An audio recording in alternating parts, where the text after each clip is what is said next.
クラスで先生が話しています。学生は今日、うちでどこを勉強しますか？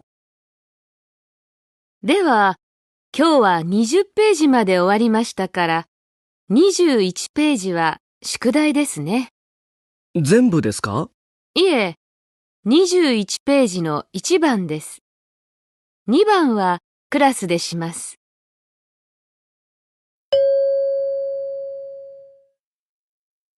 学生は今日、うちでどこを勉強しますか？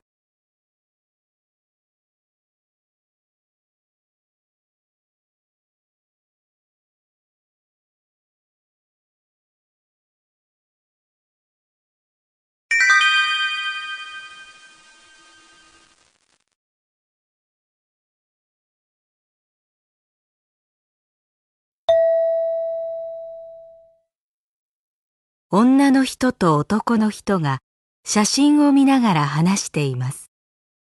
田中さんの妹はどの人ですか？ああ、この男の人が田中さんですか。ええ。その隣の人が奥さんで、前にいる女の子が田中さんの子供です。かわいいですね。この帽子をかぶっている人は誰ですか？田中さんの妹さんです。そうですか。じゃあ、このメガネをかけている人は？ああ、そちらは妹さんの友達です。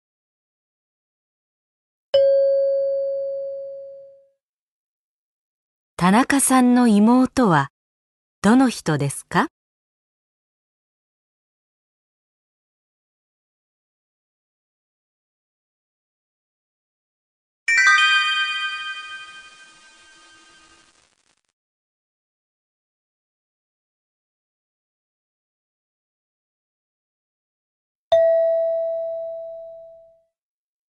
友達の辞書を使いたいです。何と言いますか？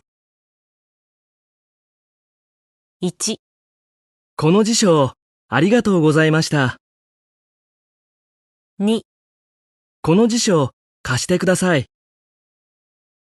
3、この辞書、いいですよ。